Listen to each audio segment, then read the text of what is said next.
সকাল সকাল ঘুম থেকে উঠেই মা দুর্গা নন্দীকে তলব করেছেন, যাও ডাব বেড়ে নিয়ে এসো। নন্দীর তখনও গত রাতের গাঁজার ঘোর কাটেনি। কোনো রকমে জড়ানো স্বরে বলল, এত সকালে মা? হ্যাঁ, বাবুর হুকুম হয়েছে ডাবের জল দিয়ে রান্না করা মুগের ডালের খিচুড়ি খাবেন। নন্দী লাফিয়ে উঠে ডাব বাড়তে ছুটল। পার্বতী বলে উঠলেন, আস্তে যা, হড়কে যাবি, নন্দী ভৃঙ্গি সবাই পাবি। মনসামঙ্গল কাব্যে স্বয়ং শিব যে খাবারটি খাবার আবদার পার্বতীর কাছে জানিয়েছিলেন তা হলো বৈসাদৃশ্যময় উপকরণে তৈরি মিশ্র খাদ্য, মানে খিচুড়ি। খাদ্যরসিক বাঙালির বর্ষাকাল মানেই খিচুড়ির কাল। বৃষ্টি পড়লেই বাঙালি বাড়িতে যখন তখন বদলে যেতে পারে মেনু। কাশ্মীর থেকে কন্যাকুমারী আর সমুদ্র হিমাচলে বোধহয় এমন কেউ নেই যিনি এর স্বাদ চাখেননি। তুমুল বা ঝিরঝিরে বৃষ্টির সঙ্গে খিচুড়ির এবং খিচুড়ির সঙ্গে বাঙালির সম্পর্ক আজও অটুট। ধারণা করা হয় সংস্কৃত খিচ্চা শব্দ থেকে খিচুড়ি শব্দটা এসেছে। সংস্কৃত ভাষায় খেজ রান্না বলে একটি শব্দ আছে, যার বাংলা করা হয়েছে খিচুড়ি। বিশ্বকোষ জানাচ্ছে খিচুড়ি শব্দটি খেচোর শব্দজাত। আরও জানা যাচ্ছে চাল আর কলা দিয়ে রান্না করা খাবারই হলো খিচুড়ি। হরিচরণ বন্দ্যোপাধ্যায় বঙ্গীয় শব্দকোষে জানাচ্ছেন প্রাকৃত শব্দ কিশোর বা কৃষ্ণা শব্দ থেকে ক্রমান্বয়ে খিচড়ি হয়ে খিচুড়ি শব্দের বিবর্তন হয়েছে। মিশ্রিত চাল, ডাল, ঘি ইত্যাদি দিয়ে রান্না করা খাবারই হলো খিচুড়ি। সময়ের সাথে সাথে বিভিন্ন অঞ্চলে এর উচ্চারণ ও বানান পরিবর্তন হয়েছে। যেমন বাংলায় খিচুড়ি, হিন্দিতে খিচড়ি। বাঙালির তিন আইডল বিবেকানন্দ, রবীন্দ্রনাথ, সুভাষচন্দ্র। রামকৃষ্ণদেবের সঙ্গে দেখা করার আগে প্রথম জনের পেটুক সঙ্গ বা গ্রিডি ক্লাবের গবেষণাগারের একটি বিষয়ই ছিল খিচুড়ি রাঁধবার নতুন পথ। রামকৃষ্ণদেবের সঙ্গে আলাপ হওয়ার পরও তিনি এসব ছাড়েননি। বেলুর মঠে দুর্গাপুজো আরম্ভ হবার পর যে ভোগ রান্না চালু হয় তা শতভাগ বিবেকানন্দর ইচ্ছায়, উদ্যোগ ও পরিকল্পনা। তার সেই 18 শতকের শেষ ভাগের রেসিপি এখনও চলছে। বিখ্যাত সাহিত্যিক শঙ্করের ভাষায় ওয়ার্ল্ডের সেরা খিচুড়ি তৈরি হয় বেলুর মঠে। বিবেকানন্দের পরিকল্পিত খিচুড়িতে সমান মাপের চাল, মুগের ডাল ও সবজি দেওয়া হয়।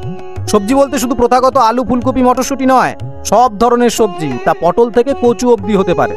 আর বেলুর মঠে সেই খিচুড়ির সহযোগী হিসাবে তার বিশ্ববিখ্যাত টমেটো, আমড়া, কুমড়ো দিয়ে চাটনি। এ স্বাদ যারা পেয়েছেন তারাই জানেন। বিশ্ববিখ্যাত বললাম কারণ বিবেকানন্দ যখন বিদেশ যেতেন তখন তিনি এই চাটনি নিজেই রাঁধতেন। জিনিস সেখান থেকে সংগ্রহ করতেন ঠিকই, তবে গেরুয়া পোশাকের পকেটে সবুজ লঙ্কা, 5 ফোড়ন থেকে অন্যান্য মশলা সবই থাকত।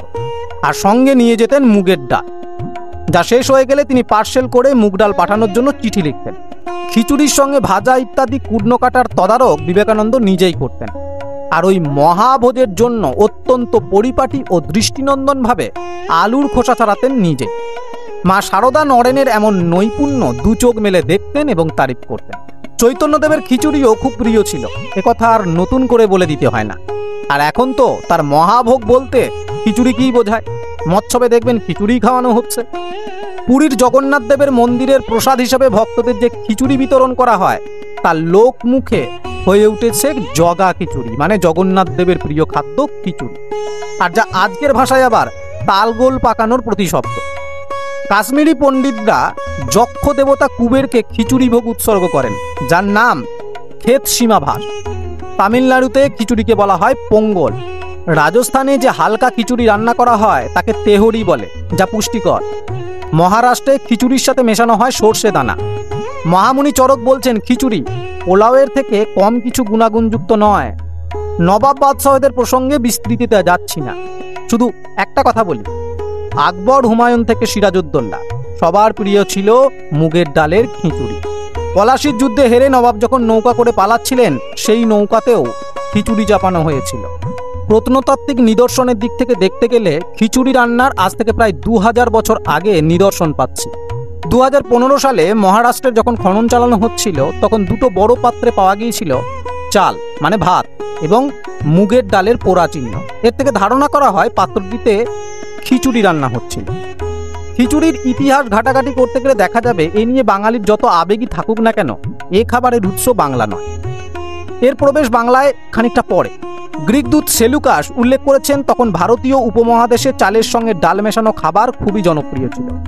আলবেরুনিও তার ভারত তত্ত্বে খিচুড়ির প্রসঙ্গ বাদ দেন। মরক্কোর বিখ্যাত পর্যটক ইবন বতুতা খিচুড়ি প্রস্তুতির চাল ডাল নয়, নির্দিষ্ট করে মুগ ডালের কথাও বলেছেন। চাণক্যের লেখা মৌর্য সম্রাট চন্দ্রগুপ্তের সময়কালে এর উল্লেখ মেলে।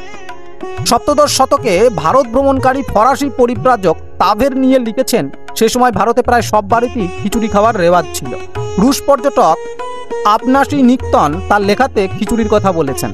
মোগল আমলের ইতিহাস বলে আবুল ফজল তার আইনি আকবরীতে নানা ধরনের খিচুড়ি তৈরির কথা বলেছেন। খিচুড়ির প্রতি ভালোবাসা ছিল জাহাঙ্গীরের, তাতে মিশত পেস্তা, কিশমিশ। ভালোবেসে নাম রেখেছিলেন লাজিজান। বিদেশেও 19 শতকের ভিক্টোরিয়ান যুগে খিচুড়ি ইংল্যান্ডের হেসেলে ঢুকে পড়েছিল। মোটামুটি 19 শতকের মাঝামাঝি মিশরীয়দের মধ্যে কুশারি নামে একটি পদ জনপ্রিয় হয়ে ওঠে। এটি তৈরি হতো চাল, ডাল, চানা, ভিনিগার, টমেটো সস, পেঁয়াজ, আদা, রসুন প্রভৃতি উপকরণ দিয়ে। রন্ধন প্রণালী হিসাবে এই কুশারিকে খিচুড়ির ভিন্ন রূপ বলা যেতে পারে। এখন প্রশ্ন আসবে, তাহলে বাংলায় কখন এই খিচুড়ি এলো? মনসামঙ্গল কাব্যে স্বয়ং শিব পার্বতীকে যে রান্নাটির ফরমায়েশ করেছিলেন তা ছিল খিচুড়ি, তাও আবার ডাবের জল দিয়ে মুগ ডালের খিচুড়ি। আবার মনসামঙ্গলের এক জায়গাতেই বলা আছে যে আদা কাসিন্দা দিয়া করি বা খিচুড়ি।